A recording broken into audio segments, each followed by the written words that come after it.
Bonsoir à tous. J'ai beaucoup de textes, ne vous inquiétez pas, je vais le dire très vite et je ne vais pas tout dire, ça va aller vite. Je voudrais juste me présenter avant de présenter mon association. Moi, je m'appelle Laureline Kunz.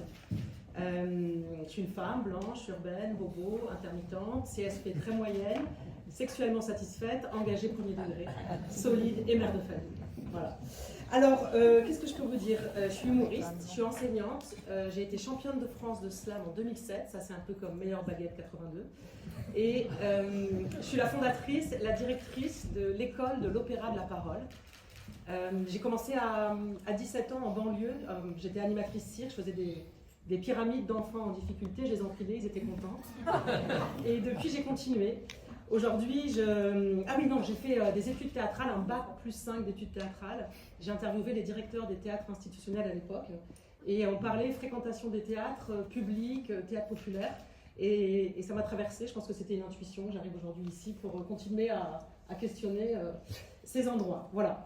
Donc le pouvoir des mots, la force de la langue, défendre ce qu'on a à dire, parler vite. En vrac, je suis fâchée, sentimentale, passionnée, mais peureuse, frissonnante, heureuse. Je prends mon horoscope quand il est bon, mais pour superstition, j'ai des des garçons. J'ai eu ma première relation sexuelle à Je ne me mets pas en scène sans le mettre. Aucune photo privée. Je suis pour l'ouverture des savoirs et pour l'humérisation de la société et pour être rémunérée à ma juste valeur. J'ai peur de Big Brother et je m'en fous. J'aime le théâtre et les grosses têtes. Je vois même la police, le rap nostalgie. Je suis un garçon manqué, une fille réussie. Je suis éclectique et pointu, populaire et tendu, tendance schizophrène chevelu. J'enseigne, je me renseigne, je quand même sur la question. Je suis contre tout, je veux retrouver la vérité, mais j'argumente, je suis paradoxalisé un jamais contrepétri. Et les Alexandra, les poètes positifs et les auteurs bipolaires. J'ai un groupe de 100 pages, je suis fichée à la banque de sang. Je me documente sur Facebook principalement. Je me demande qui va gérer mes données. J'aime bien le troc, les ressourceries, les gestions de gros possédés, le réalisme, le mystique, la transparence et le mystère. Je crois à la possible révolution des robots. Je dis tout très vite, hein, les programmes politiques et les people, le contenu du bonne les lecteurs classiques, les architecture, les manifestes et les théories du complot. Je sculpte net, je scrolle les murs, je décrypte la rhétorique politique, je m'ennuie lors des débats, mais je trouve fascinant la langue de bois, je suis incorruptible, parfois.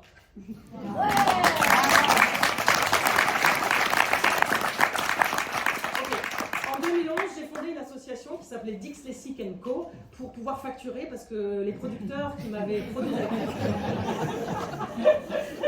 c'était positif. Les producteurs de spectacles m'envoyaient dans toutes les banlieues de France, ils envoyaient une rappeuse et puis j'apparaissais et puis on était très déçus. Et je faisais des ateliers slam, théâtre, impro, éloquence, enfin je faisais tout. Et j'ai développé un savoir-faire. Et il y a eu de plus en plus de jeunes qui sont venus, il y en a quelques-uns qui sont là ce soir, merci beaucoup d'être là. Et il y a eu de plus en plus de gens aux ateliers, on a introduit la vidéo, donc on avait l'éloquence, le théâtre, le slam, le rap avec moi, et on a introduit plein d'autres choses. Et en 2019, j'ai dû fonder une école pour réunir toutes ces activités. Un spécialiste de l'économie sociale et solidaire m'a incubé, il m'a dit « il faut que tu fasses quelque chose avec tout ça ». Alors j'ai fondé avec plein de bénévoles pendant le confinement, c'était génial parce qu'il y avait plein de gens qui ne travaillaient pas et qui m'ont aidé. On a fondé l'école de l'Opéra de la Parole, qui est une école d'expression, de tous les modes d'expression, mais aussi une école d'insertion par l'art et la culture. Voilà, depuis, on fait plein de choses. On est dans les QPV du 14e, Didot, Porte de Vente. On a commencé aussi dans les Amandiers dans le 20e. Et on a fait, voilà, on fait du théâtre, du slam, des spectacles, des podcasts, des ateliers. On travaille sur l'origine et l'identité. On accompagne des jeunes et des moins jeunes. Et dans nos publics, il y a des jeunes des QPV, des cités éducatives issus des foyers de violence faite aux femmes en parcours migratoire de double culture, aux familles défaillantes, des lycées autogérés, des déscolarisés, des surdoués, des rejetés de l'école, les HPI ou TDAHA, les gamins de l'ASE, les bénéficiaires du RSA ou les allocataires des ARE, ceux en situation de handicap en parcours de soins psy, dyslexiques, hyperactifs, monomaniaques, bipolaires, schizophrènes, borderline, sur Ritaline. Une école pour les passionnés aussi, les dépendants, les indépendants aussi, hors cadre, hors circuit, les aspirants ou artisans artistes, ceux qui cherchent leur voie, qui ont un beau projet, ceux qui ont quelque chose à dire ou qui veulent juste être ensemble, ceux des beaux quartiers ou des quartiers tout court, les bourges, les prolos, les fluides, les bi, les straight, les trans, les croyants, les athées, aux opinions divergentes, en retard, beaucoup trop drôles, originaux, engagés, changeants, aux identités multiples, bref, des vrais slasheurs. Hein, mais pas que. Alors qu'est-ce qu'on fait dans cette école? Vous allez me dire, on fait plein de choses. On fait de la vidéo avec des... On a 8 projets comme ça qui en ce moment sont actifs. On fait de la vidéo avec des CV de présentation, des vidéos de présentation ou des courts-métrages, des films avec des réalisateurs. Tous les artistes intervenant à l'école sont des artistes en exercice qui viennent faire ça non pas parce qu'ils sont obligés, mais parce qu'ils ont envie de venir faire ça, parce qu'ils savent qu'ils vont créer un projet. Donc on fait des CV vidéo, des courts-métrages, on met en scène et en mots les jeunes de la mission locale dans un spectacle qui s'appelle Que Jeunesse te raconte, qui s'est joué grâce à Elsa ici au Théâtre de la Concorde dans cette salle, devant une salle compte, on a dû refuser des gens. On travaille dans les quartiers et dans les collèges des quartiers QPV, vous connaissez QPV, Cité éducative Villon dans le 14e, et le collège d'Audet. On accompagne 150 collégiens qu'on va emmener à l'Assemblée nationale pour dire ce qu'ils pensent de la société, leurs manifestes, leurs engagements, ce sera au printemps. On crée ici, et grâce au Théâtre de la Concorde qui nous soutient, un projet autour de l'identité, de l'origine et de la double culture, Marius Desmers. On travaille sur un podcast avec des gens qui parlent de façon souvent anonyme, d'origine syrienne, kurde, ivoirienne, brésilienne ou périgourdine, hein, il y en a aussi. Et on parle de ces origines, d'où on vient et de parcours migratoires variés. Et on travaille en parallèle à un texte, Marius Demer, un spectacle sur l'identité, la double culture, la guerre, les origines, le Liban, la Syrie, la guerre en Alsace. C'est très très d'actualité. Voilà, on fait des ateliers slam ici grâce au Théâtre de la Concorde, et puis des scènes open mic, vous pouvez venir participer, dire un texte, un poème, un stand-up, ce que vous voulez. C'est ouvert et c'est une fois par trimestre. Et qu'est-ce que je voulais dire? Voilà, bon bref. On fait aussi un atelier pour les non-captifs, et ça c'est un atelier pour les jeunes qui ne mettent vraiment pas les pieds dans le théâtre. Donc l'idée c'est que c'est le public le plus éloigné, et les non-captifs c'est un terme, peut-être que vous le connaissez, plus politique, pour dire ceux qui ne viennent pas tout le temps.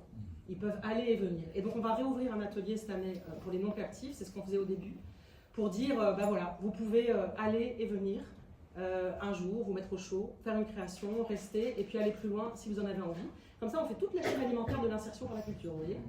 Et le mieux, c'est qu'avec tous les jeunes qu'on a, on a vraiment des parcours de certains qui retrouvent du boulot, concrètement, en tant qu'artistes, en tant que dans tous les métiers artistiques, scénaristes, auteurs, comédiens, aussi d'autres qui viennent juste pour aller mieux, hein, qui sont en parcours de soins, d'autres parcours, mais ceux qui sont au bord de l'insertion professionnelle, on va les accompagner parce qu'on crée une agence cette année pour les protéger, les accompagner, et je crois qu'ils sont très contents. Hein.